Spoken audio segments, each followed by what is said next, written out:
Elemental Master came out in the US in 1993 for the Sega Genesis. You star as a man who acts like he needs to pee really bad, so he'll destroy anything that gets in his way. You start off with a standard pea shooter.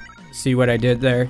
But for every boss you destroy, you get an additional weapon. You can switch between them at any time. If you're under duress, you can pause and select the weapon that you need. For the most part, the weapons are very well balanced.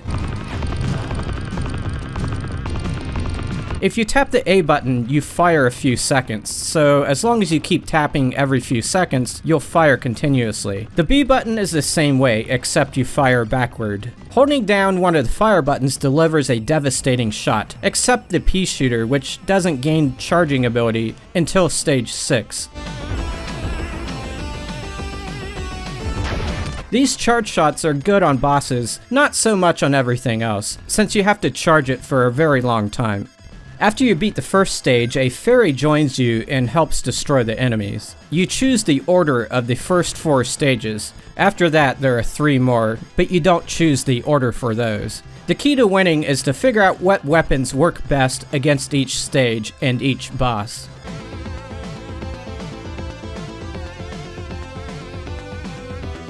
There's a few cutscenes in the game which are nicely done. If you bought the game in Japan, the box art matches the anime style of those cutscenes. However, the American version was given a more mature look. America. Curiously, the back of the box says there's 8 stages, but I'm pretty sure there are only 7. Let me know if I'm wrong.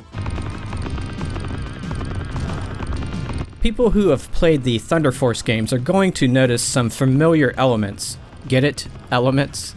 The way the weapons fire is very similar, and they even share some of the same assets. Also, the music is captivating, and resembles the music from Thunder Force 3. That's because it's the same composer. Here's some of the tunes.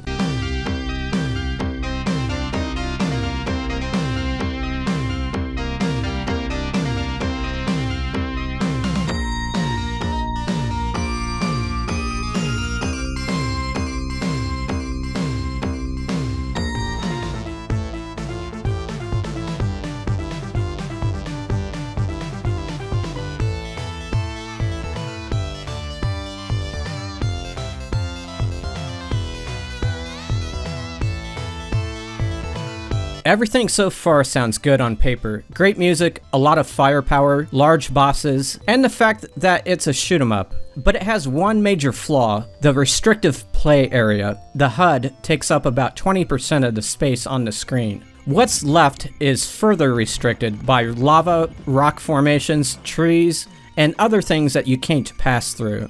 It's just not that fun having to dodge enemies and their projectiles in such a tight space. To make matters worse, your character's speed is too fast, with no setting you can change to slow it down. I had to tap tap tap on the D-pad, which is a poor man's way to decrease the character's speed.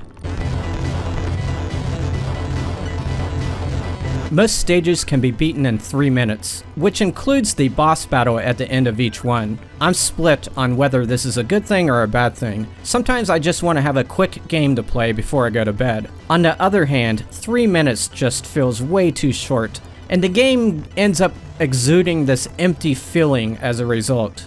In stage 7, you have to fight the bosses all over again, so you go from having stages that are quick to a stage that lingers for 25 minutes.